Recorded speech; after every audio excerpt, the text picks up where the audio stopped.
അമ്മേ മാതാവിനും തിരുക്കുമാരനും നന്ദി പറയുന്നു. എന്നെ അമ്മയുടെ പ്രത്യക്ഷീകരണത്തിന് സാക്ഷിയാക്കിയതിന് ഞാൻ അമ്മയ്ക്ക് നന്ദി പറയുന്നു. എൻ്റെ പേര് ശൈല. ഞാൻ കൊല്ലത്ത് നിന്ന് വരുന്നു. എനിക്കിവിടെ പറയാനുള്ളത്, വളരെ കാലമായിട്ട് ഞാൻ ഒരു ജോലിക്ക് വേണ്ടി ഇസ്രയേലിലേക്ക് പോകുന്നതിന് വേണ്ടി പരിശ്രമിച്ചുകൊണ്ടിരിക്കുകയായിരുന്നു. എനിക്ക് ഇവിടെ വന്ന് ഉടമ്പടി എടുത്തതിൻ്റെ ഫലമായി തടസ്സപ്പെട്ട് കിടന്ന ഒരുപാട് കാര്യങ്ങൾ അമ്മ നടത്തി തന്നു. അതിൽ ഒരനുഗ്രഹമാണിത്. ഞാൻ കഴിഞ്ഞ മാസം വന്ന് അച്ഛനെ കണ്ടു. എൻ്റെ ബാച്ചിലുള്ള 32 പേരുള്ളതിൽ 31 പേരും അവിടെ എത്തി. പക്ഷേ ഞാൻ മാത്രം അവിടെ എത്തിയില്ല. എനിക്ക് വിസ സ്റ്റാമ്പ് ചെയ്ത് കിട്ടിയില്ലായിരുന്നു. കഴിഞ്ഞ മാസം ഞാൻ ഇവിടെ വന്ന് അച്ഛനെ കണ്ട് അച്ഛൻ എനിക്ക് മാതാവിൻ്റെ ഒരു ലോക്കറ്റും തന്നു. ഞാൻ പിന്നീടുള്ള പ്രാർത്ഥനയെല്ലാം ആ ലോക്കറ്റ് വെച്ച് പ്രാർത്ഥിച്ച് ഞാൻ എംബസിയിലോട്ട് മെയിൽ അയക്കുകയും അങ്ങനെ പ്രാർത്ഥനയുടെ ഫലമായിട്ട് എനിക്ക് വിസ സ്റ്റാമ്പ് ചെയ്ത് വന്നു. ഇത് അമ്മ തന്നെയാണ് നടത്തി തന്നതിനുള്ള തെളിവിന് എനിക്ക് ഇൻ്റർവ്യൂ ഡേറ്റ് കിട്ടിയത് 27 പിന്നെ ഞാൻ പ്രാർത്ഥിക്കുമ്പോഴെല്ലാം എൻ്റെ അമ്മയുടെ സാന്നിധ്യം ഞാൻ അറിഞ്ഞിരുന്നു. അമ്മയുടെ നിഴൽ രൂപമായും പിന്നെ മെഴുകുതിരിയിൽ അമ്മയുടെ രൂപം തെളിഞ്ഞും എല്ലാം ഞാൻ കണ്ടിരുന്നു. എൻ്റെ അമ്മ തന്നെയാണ് ഇതെനിക്ക് നടത്തി തന്നത്. പിന്നീട് എനിക്ക് വിസ സ്റ്റാമ്പ് ചെയ്ത് റിലീസായ ഡേറ്റും 27 തന്നെയാണ്. ഇപ്പോൾ ഈ മാസം 17-ാം തീയതി എനിക്ക് ടിക്കറ്റ് കിട്ടിയിട്ടുണ്ട്. അതും അമ്മ തന്ന നമ്പർ തന്നെയാണ്. ആ 17 എന്നുള്ള ഡേറ്റിന് ഞാൻ ഇവിടെ നിന്ന് ഇസ്രയേലിലേക്ക് പോകാൻ പോവുകയാണ്. എനിക്ക് അമ്മ തന്ന അനുഗ്രഹത്തിന് ഞാൻ ഒരുപാട് നന്ദി പറയുന്നു. എൻ്റെ അമ്മയുടെ അനുഗ്രഹം കൊണ്ട് തന്നെയാണ് എനിക്കിത് കിട്ടിയത്. അമ്മയ്ക്കും അമ്മ മാധ്യസ്ഥം തേടി തന്നതിനും അമ്മയുടെ തിരുക്കുമാരന് ഞാൻ ഒരുപാട് നന്ദി പറയുന്നു. ഇത് കൂടാതെ എൻ്റെ ജീവിതത്തിൽ വേറെയും പല കാര്യങ്ങൾ അമ്മ സാധിച്ചു തന്നിട്ടുണ്ട്. വളരെ വർഷങ്ങളായി ഞാനൊരു ഭവനമില്ലാതെ വേദന അനുഭവിച്ചു കൊണ്ടിരിക്കുകയായിരുന്നു. ഞങ്ങൾ ഒരു ഭവനം റിലീസിന് എടുത്തുവിട്ട് ഞങ്ങൾക്ക് അതിൻ്റെ പൈസ 7 ലക്ഷം രൂപയോളം അവിടെ പെട്ട് കിടക്കുകയായിരുന്നു. അവരോട് ഞങ്ങൾ ആ പൈസ തിരിച്ച് ചോദിച്ചിട്ട് അവർ ഞങ്ങൾക്ക് പൈസയും തരുന്നില്ല. ലാസ്റ്റ് ഞാൻ ആദ്യമായി ഇവിടെ വന്ന് ഉടമ്പടി എടുക്കുന്നത് 2025 മെയ് 10-നാണ്. ഞാൻ 3 മാസം തികഞ്ഞ് ഇവിടുത്തെ ഉടമ്പടി പുതുക്കാനായി വന്ന് അന്ന് തിരിച്ചു പോയ ദിവസം എൻ്റെ വീട്ടിലേക്ക് ഞങ്ങളുടെ ഹൗസ് ഓണർ വരികയും ഞാൻ സന്ധ്യാപ്രാർത്ഥന കഴിഞ്ഞ് ഉടമ്പടി ഉപ്പെല്ലാം ഭവനത്തിന് ചുറ്റും വിതറി എല്ലാം കഴിഞ്ഞതിന് ശേഷമാണ് ഞങ്ങളുടെ ഹൗസ് ഓണർ വീട്ടിലേക്ക് വന്നിട്ട് പറയുന്നത്, നിങ്ങൾ തന്നെ ഈ വീട് എടുത്തോളൂ, ബാക്കി പൈസ ഞങ്ങൾക്ക് ഇങ്ങോട്ട് തന്നാൽ മതിയെന്ന്.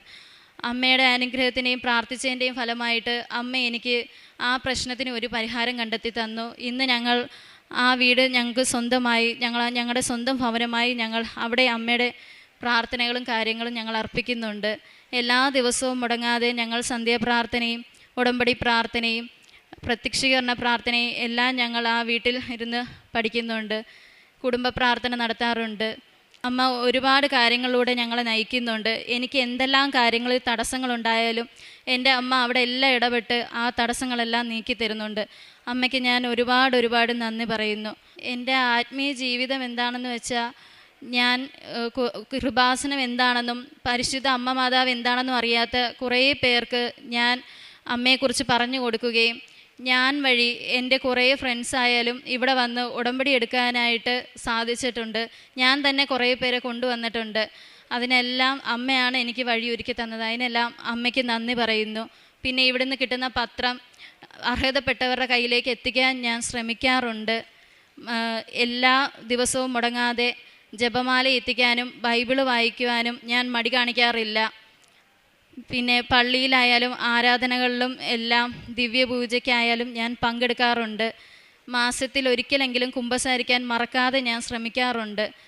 പിന്നെ കാരുണ്യ പ്രവൃത്തികളായിട്ട് ഞാൻ ചെയ്യുന്നതെന്ന് വെച്ചാൽ, എൻ്റെ അമ്മയും ഞാനും കൂടി ഫുഡ് വീട്ടിൽ തന്നെ ഉണ്ടാക്കി ഹോസ്പിറ്റലിൽ കൊണ്ട് കൊടുക്കാറുണ്ട്. എന്നെക്കൊണ്ട് കഴിയുന്ന രീതിയിൽ പാവപ്പെട്ടവരെ സഹായിക്കുവാനായിട്ട് പൈസയായിട്ടോ ഫുഡായിട്ടോ എങ്ങനെയാണെന്ന് വെച്ചാൽ ഞങ്ങൾ അങ്ങനെ ചെയ്യാറുണ്ട്. എന്നെക്കൊണ്ട് പറ്റുന്ന രീതിയിലുള്ള സഹായങ്ങളൊക്കെ മറ്റുള്ളവർക്ക് വേണ്ടി ഞാൻ ചെയ്യുന്നുണ്ട്.